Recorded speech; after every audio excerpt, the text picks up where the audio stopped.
नमस्ते। आपकी अगर तबीयत खराब हो और आप डॉक्टर के पास जा रहे हैं, डॉक्टर दवा की बात न करे, बीमारी के मूल कारण की बात न करे, बीमारी के अस्थायी समाधान की बात न करे, उस दवा की बात न करे जिससे कि बीमारी 100% ठीक हो जाएगी और परमानेंट ठीक हो जाएगी, बल्कि डॉक्टर राष्ट्रवाद की बात करे, समाजवाद की बात करे, अंबेडकरवाद की बात करे, गांधीवाद की बात करे, साम्यवाद की बात करे, मतलब जितने भी आइडियोलॉजी है सबकी बात करे, लेकिन बीमारी के मूल कारण की बात न करे, बीमारी के अस्थायी समाधान की बात न करे, तो उसको आप कैसे डॉक्टर कहेंगे? अच्छा डॉक्टर कहेंगे आप उसको? या आप वहां से चले जाएंगे और मान लीजिए उस डॉक्टर ने कोई दवा दिया और आपकी बीमारी ठीक नहीं हुई, फिर से बार बार वही बीमारी हो रही है, तो अगली बार जाएंगे आप डॉक्टर के पास तो क्या कहेंगे? बहुत बढ़िया, आपने बहुत अच्छी दवा दिया। या आप डॉक्टर को बोलेंगे कि आपने जो दवा दिया वो काम नहीं कर रही है, बीमारी ठीक नहीं हो रही, प्लीज दवा बदलिए। बीमारी ठीक न होने पे जिस तरीके से डॉक्टर दवा बदल देते हैं, उसी तरीके से अगर भ्रष्टाचार कम न हो, अपराध कम न हो, अलगाववाद कम न हो, नक्सलवाद कम न हो, माओवाद कम न हो, जिहाद कम न हो, कट्टरवाद न कम हो, मजहबी उन्माद कम न हो, तो कानून बदल देना चाहिए। क्योंकि डॉक्टर और सांसद दोनों की ड्यूटी एक है।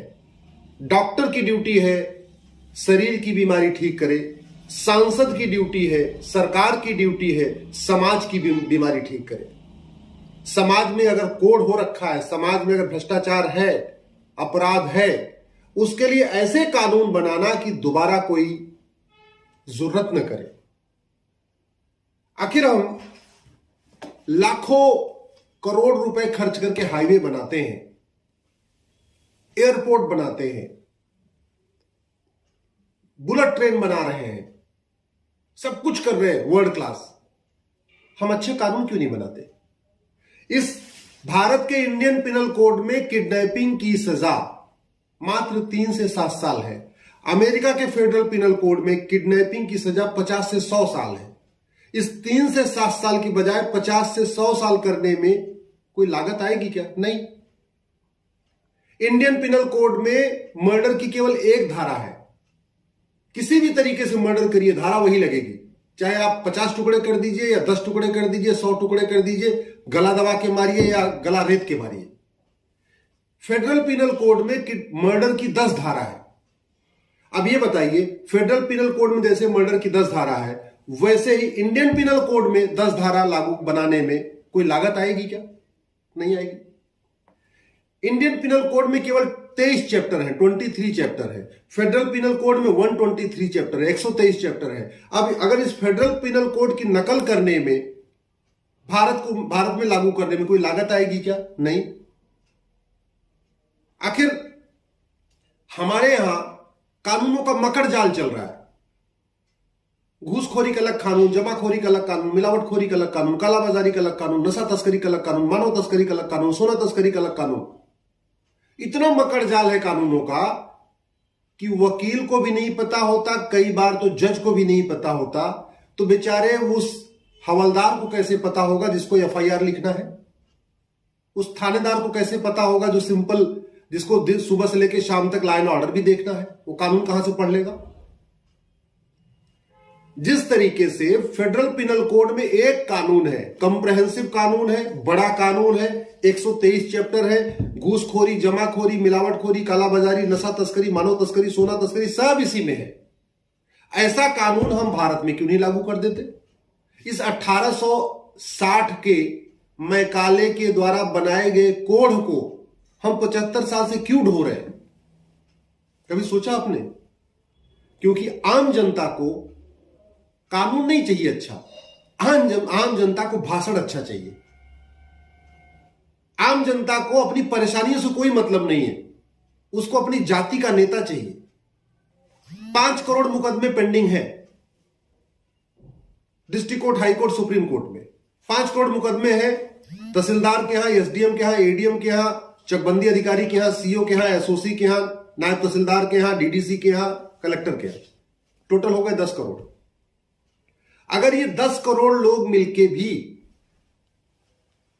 अच्छे कानूनों की मांग करते, तारीख पे तारीख हर महीने जाते हैं, लेकिन एक दिन सब लोग मिल के सड़क पर उतरते, एक दिन केवल, जैसे हर महीने तारीख जाते हैं, वैसे एक दिन भारत में जितने लोग मुकदमों से पीड़ित हैं, ये सब लोग एक दिन सड़क पे आते, घटिया कानून खत्म हो गया होता, नार्को पॉलीग्राफ ब्रेन मैपिंग कानून बन गया होता, जुडिशियल रिफॉर्म हो गया होता, पुलिस रिफॉर्म हो गया होता, लेकिन नहीं उतरना है। डॉक्टर से अच्छी दवा चाहिए, लेकिन सांसदों से अच्छा कानून नहीं चाहिए, सरकार से अच्छा कानून नहीं चाहिए, तो अल्टीमेटली भुगतना आपको पड़ेगा। क्या पड़ी है सरकार को कठोर कानून बनाने की? क्या पड़ी है अमेरिका का अच्छा कानून लागू करने की? क्या पड़ी है फ्रांस के अच्छे कानूनों को लेने की? संविधान बनाते समय 10 देशों का कानून, संविधान भारत में इनकॉर्पोरेट किया गया था, 10 देशों का, ऑस्ट्रेलिया का, कनाडा का, अमेरिका का, रूस का, ऐसे 10 देशों के बेस्ट प्रैक्टिसेस को अडॉप्ट करके तब भारत का संविधान बना था। हम इन्हीं 10 देशों के बेस्ट जो कानून है भ्रष्टाचार के खिलाफ, अपराध के खिलाफ, लेकिन हमने उनको अडॉप्ट करके अपना कानून नहीं बनाया। ये तभी होगा जब आप या तो सड़क पे उतरेंगे या सोशल मीडिया का उपयोग करेंगे। मैं आप लोगों से निवेदन करता हूं, फेसबुक पे 5000 फ्रेंड बनाइए, एक कम से कम एक व्हाट्सएप का ग्रुप बनाइए, और सोशल मीडिया को राष्ट्रहित के लिए उपयोग करिए। जब तक कानून नहीं बदलेगा तब तक व्यवस्था नहीं बदलेगी, जब तक व्यवस्था नहीं बदलेगी तब तक समाज नहीं बदलेगा। ध्यान रखिएगा, कुछ लोग कहते हैं समाज बदलता है तो व्यवस्था बदलती है। मेरा यह मानना है कानून बदलता है तो व्यवस्था बदलती है, व्यवस्था बदलती है तो समाज बदलता है। आपके पास 2 तरीका है, या तो भारत के 150 करोड़ लोगों को आप ईमानदारी का घुट्टी पिलाइए, आप भारत के 150 करोड़ लोगों को ईमानदारी का पाठ पढ़ाइए। दूसरा तरीका है, एक ऐसा कानून बनाइए कि भ्रष्टाचार करने के पहले आदमी की रूह कांप जाए। आप देख लीजिए 150 करोड़ लोग अपने आप ईमानदार हो जाएंगे, हिम्मत नहीं पड़ेगी। दुबई में किसी की भ्रष्टाचार करने की हिम्मत नहीं पड़ती, अमेरिका में भ्रष्टाचार करने की हिम्मत नहीं पड़ती, सिंगापुर भ्रष्टाचार करने की हिम्मत नहीं पड़ती।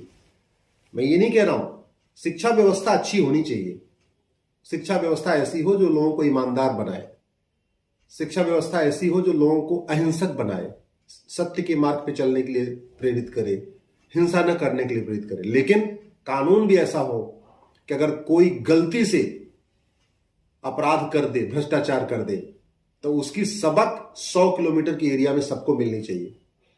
आपको मेरी बात ठीक लगी हो, इस वीडियो को अधिक से अधिक शेयर करिएगा। जय हिंद, जय भारत।